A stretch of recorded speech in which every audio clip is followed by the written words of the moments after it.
വളരെ ഇൻട്രസ്റ്റിംഗ് ആയിട്ടുള്ള ടാസ്ക് ആണ് ബിഗ് ബോസ് കൊടുത്തത്. കളരിക്ക് പുറത്ത് എന്ന് പേരിട്ടാണ് ആ ടാസ്ക് കൊടുക്കുന്നത്. ഋഷിയാണ് ആ ടാസ്ക് വായിച്ചത്. ഭാഗ്യം കൊണ്ട് മാത്രം ഇത്രയും നാള് നിന്നുപോയ 2 പേരുടെ പേര് പറയണം.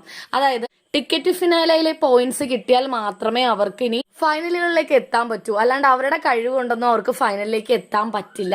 ടിക്കറ്റ് ഫിനാലയിലെ പോയിന്റ്സിന്റെ പിൻബലം അവർക്ക് ഫൈനലിൽ എത്താൻ വേണം, ഉറപ്പായിട്ടും വേണം എന്ന് തോന്നുന്ന 2 പേരുടെ പേര് പറയാൻ. അപ്പൊ ജാസ്മിൻ പറഞ്ഞത് ആദ്യം നമ്മുടെ നോറയെയും അതുപോലെ രണ്ടാമത് അഭിഷേകിനെയാണ്.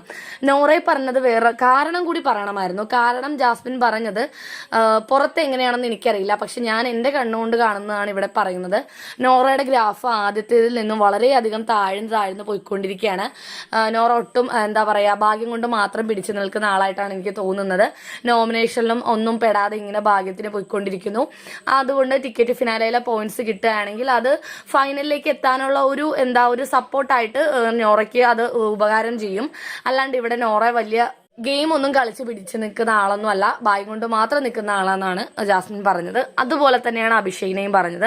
അഭിഷേക് വന്നത് മുതൽ ഇപ്പൊ വരെ ഒരു വൈൽഡ് കാർഡായിട്ടാണല്ലോ വന്നത്. ഗ്രാഫിൽ വലിയ ഏറ്റക്കുറച്ചിലുകളൊന്നും ഇല്ലാതെ ഇങ്ങനെ സ്റ്റഡി ആയിട്ട് പോയിക്കൊണ്ടിരിക്കുകയാണ്.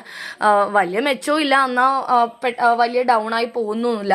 ആ രീതിയിലാണ് അഭിഷേക് പോകുന്നതെന്നാണ് ജാസ്മിൻ പറഞ്ഞത്. ബിഗ് ബോസ് അപ്ഡേറ്റുകൾക്കായി നമ്മുടെ ചാനൽ മറക്കാതെ സബ്സ്ക്രൈബ് ചെയ്യുക.